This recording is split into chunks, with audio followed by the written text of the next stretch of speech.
ACP, ACP, pi सहितना अधिकारीओ स्थળ તપાસ માટે પહોંચ્યા। જે સ્થળ પર બાળકીઓએ તાપણું કર્યું એ સ્થળની મુલાકાત કરી। એફએસએલએ સેમ્પલ એકત્ર કરવાની કામગીરી હાથ ધરી। એસએમસીની આરોગ્ય વિભાગની ટીમ પણ સ્થળ પર પહોંચી અને બાળકોની આરોગ્યલક્ષી તપાસ પણ શરૂ કરવામાં આવી। સ્થાનિક વિસ્તારમાં દવા છંટકાવ સહિતની કામગીરી હાથ ધરવામાં આવી। પીએમ રિપોર્ટ બાદ મોતનું સાચું કારણ બહાર આવશે।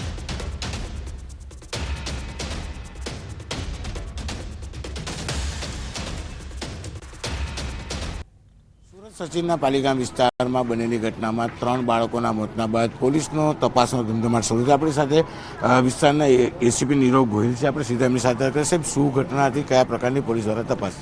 સચિન જીઆઈડીસી પોલીસ સ્ટેશનમાં એક અકસ્માત મોતનો બનાવ બનેલ છે।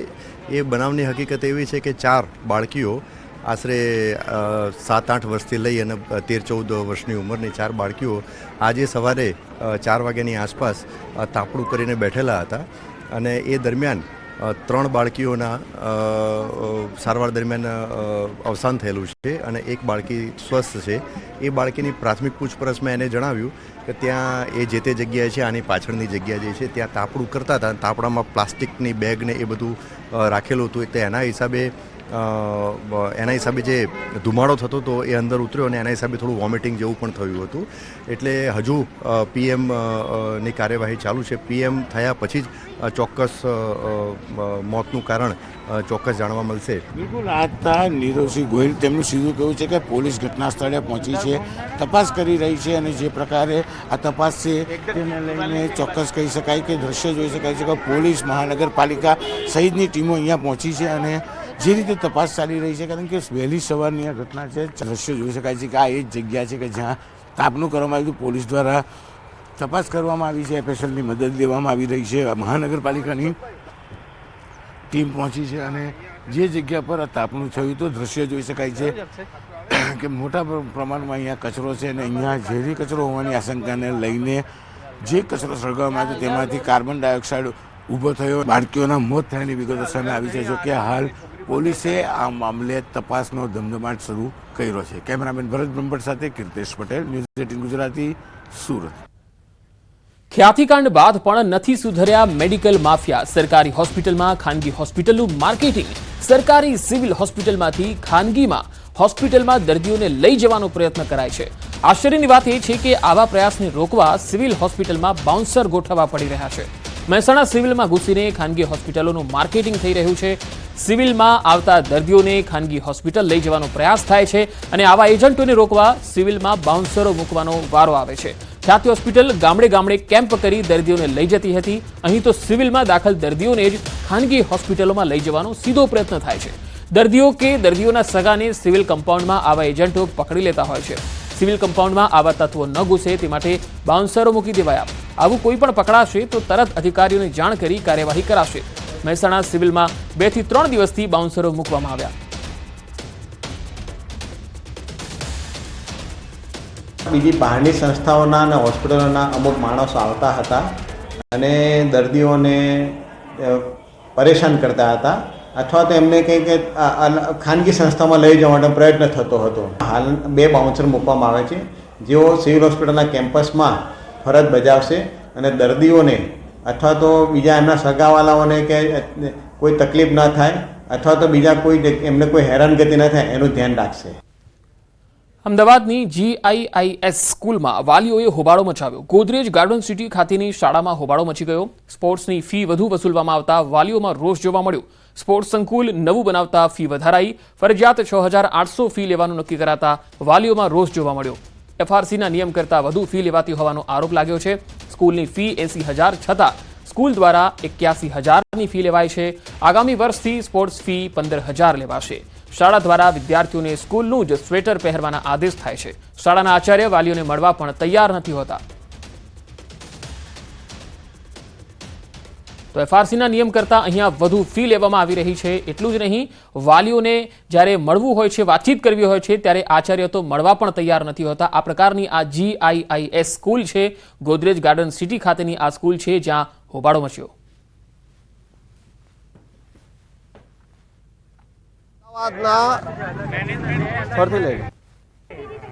અમદાવાદના ગોદરેજ ગાર્ડન સિટીમાં આવેલી ગ્લોબલ ઇન્ટરનેશનલ સ્કૂલમાં વાલીઓએ હોબાળો મચાવ્યો છે. વાલીઓ આપણી સાથે છે, તેઓ પાસેથી જાણીશું શું કારણથી આપણે આજે હોબાળો મચાવવો પડ્યો છે, વાલીઓએ ભેગા થવું પડ્યું. વાલીઓને ભેગા થવાનું મુખ્ય કારણ હતું કે અને હવે સીધા આપણે લઈ જઈશું તમને વડોદરા, જ્યાં મુખ્યમંત્રી સંબોધન કરી રહ્યા છે, વિવિધ વિકાસ કાર્યોની લોકાર્પણ કરી રહ્યા છે.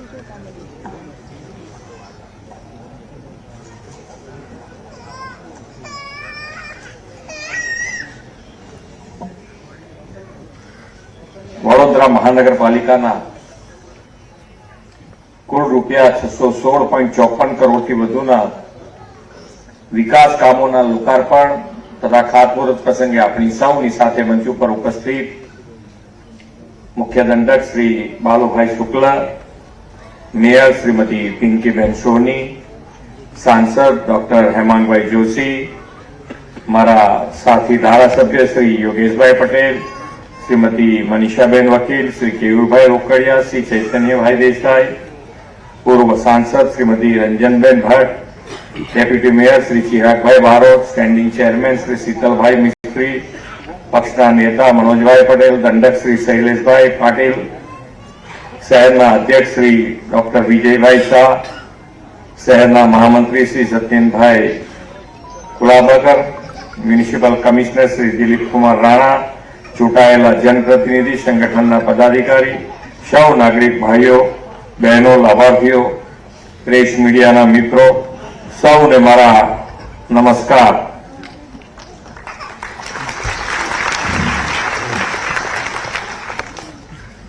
એક સારી વાત અત્યારે એરપોર્ટથી અહીંયા આવતા સુધીમાં થઈ છે કે શહેર હવે સ્વચ્છતા માટે એનો સ્વભાવ બનાવી દીધો છે. આપણા સંસ્કાર તો હતા જ, પણ ક્યાંક ને ક્યાંક પાછું યાદ કરાવવું પડે આપણે બધાને એકબીજાને.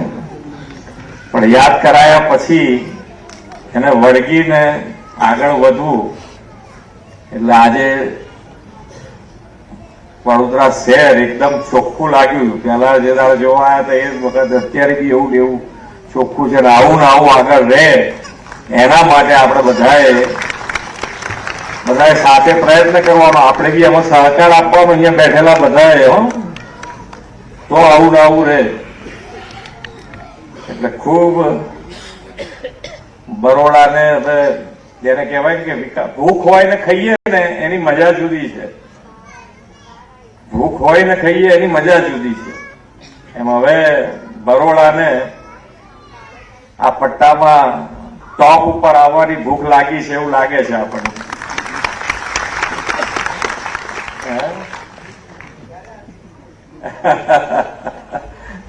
હજુ બીજા આપીશું તમને, ચિંતા નથી.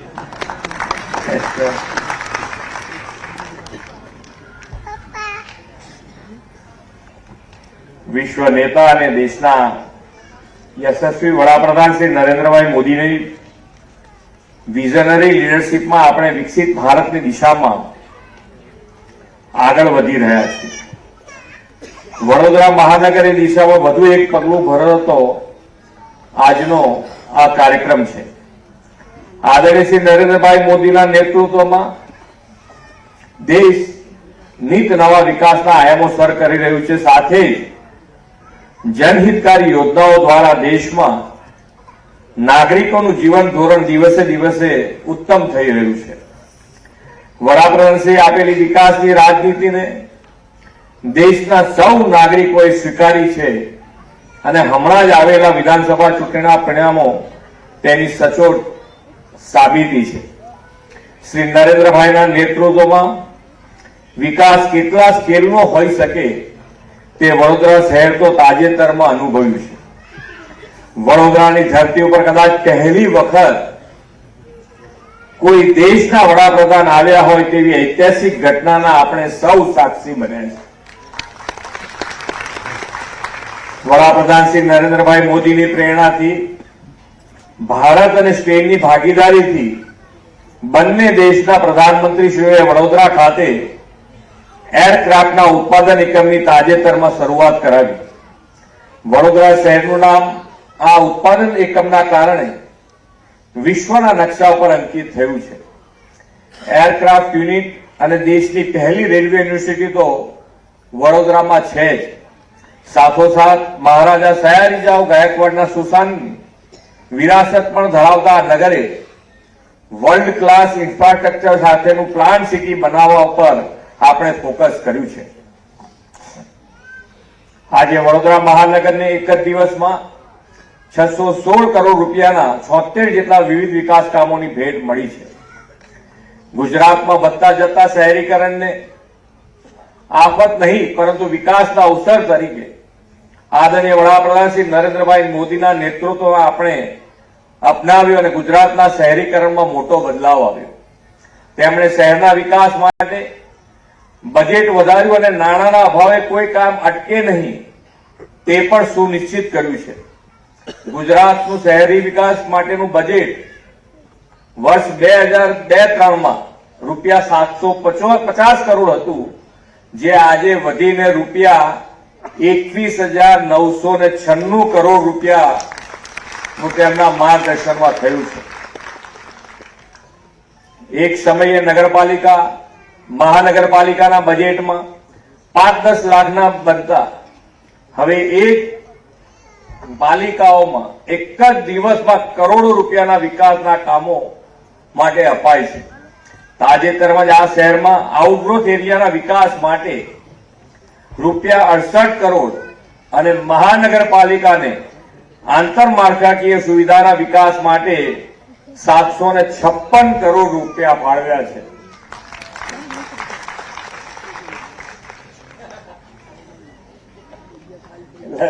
હજુ આનાથી બીજા વધારે જોઈતા તો આપી.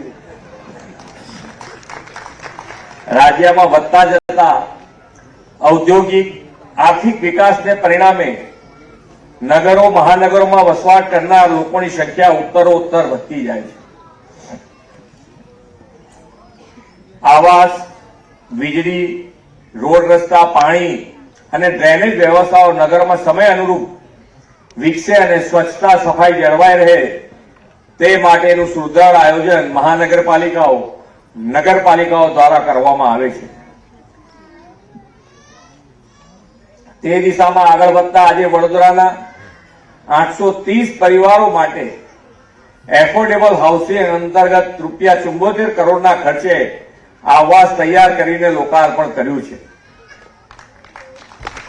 રૂપિયા 155 કરોડનો નવો એસટીપી પ્લાન્ટ તથા ડ્રેનેજ પ્રોજેક્ટ અન્વયે ગટર વ્યવસ્થા દ્વારા ગંદા પાણીની નિકાલ માટેના કામોની ભેટ પણ આજે આપી છે. વડાપ્રધાનશ્રીએ સ્વચ્છતા ત્યાં પ્રભુતાના મંત્ર સાથે સ્વચ્છતાને પ્રાથમિકતા આપવાનું આહવાન કર્યું છે.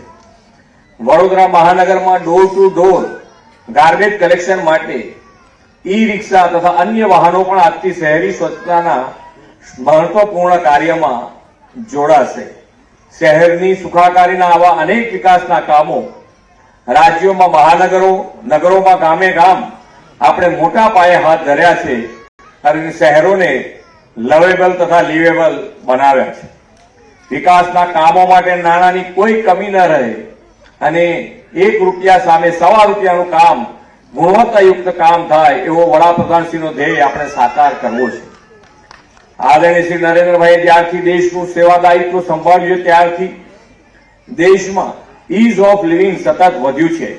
હેપીનેસ ઇન્ડેક્સમાં પણ વધારો થયો છે. એક બરોડામાં અલકાપુરી રેલવે અંડરપાસ છે, એનું ટૂંક જ સમયમાં તમને એનો રેલવેનો ઓવરબ્રિજ વડોદરાને ભેટ આપવામાં આવશે.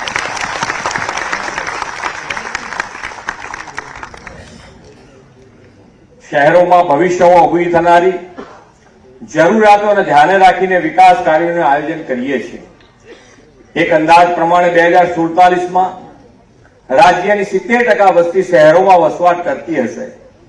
ફ્યુચરિસ્ટિક સિટી ડેવલપમેન્ટ અને શહેરની સુખાકારીને ધ્યાનમાં રાખીને આપણે વિકસિત ગુજરાત એટ 2047 રોડમેપમાં શહેરી વિકાસનું સુદૃઢ આયોજન કર્યું છે. 2047માં એવા ઓછામાં ઓછા 10 શહેરો ગુજરાતમાં વિકાસવાની નેમ રાખી છે કે જે વાઇબ્રન્ટ સોશિયલ અને ઇકોનોમિક કેપિટલ હોય અને આ 10 શહેરોનું જીડીપીમાં યોગદાન $50 બિલિયન નું હોય. વડોદરા પણ તેમાંનું એક શહેર હોય તેવી નેમ વડોદરાને મળેલા આ વિકાસ કામોની ભેટથી આવનાર દિવસોમાં સાકાર થશે એવો મને વિશ્વાસ છે. આદરણીય વડાપ્રધાન શ્રી નરેન્દ્રભાઈ મોદી સાહેબ 2047માં દેશની આઝાદીના 100 વર્ષને આપણે ઉજવીએ ત્યાં સુધીના સમયને અમૃતકાળ ગણાવ્યો છે. આ અમૃતકાળ દેશના વિકાસ માટેનો કર્તવ્યકાળ છે. આ કર્તવ્યકાળમાં આપણે વિકસિત ભારત 2047 માટે વિકસિત ગુજરાતનું નિર્માણ કરવું છે. આપણે વિકસિત ગુજરાત દ્વારા વિકસિત ભારતના નિર્માણની દિશામાં તેજ ગતિએ આગળ વધીએ એવી અભ્યર્થના સાથે વિરમું છું. ભારત માતા કી જય. વંદે માતરમ. જય જય ગરવી ગુજરાત. ધન્યવાદ. ખૂબ ખૂબ આભાર માનનીય મુખ્યમંત્રી મહોદય. મુખ્યમંત્રી ભૂપેન્દ્ર પટેલે વડોદરાને વિવિધ વિકાસ કાર્યોની ભેટ આપી કુલ 36 જેટલા વિકાસ કામોનું લોકાર્પણ અને ખાતમુહૂર્ત કર્યું. 262 કરોડના ખર્ચે જન સુવિધાના કામો, ડ્રેનેજના અને પાણીના કામોનું લોકાર્પણ થયું.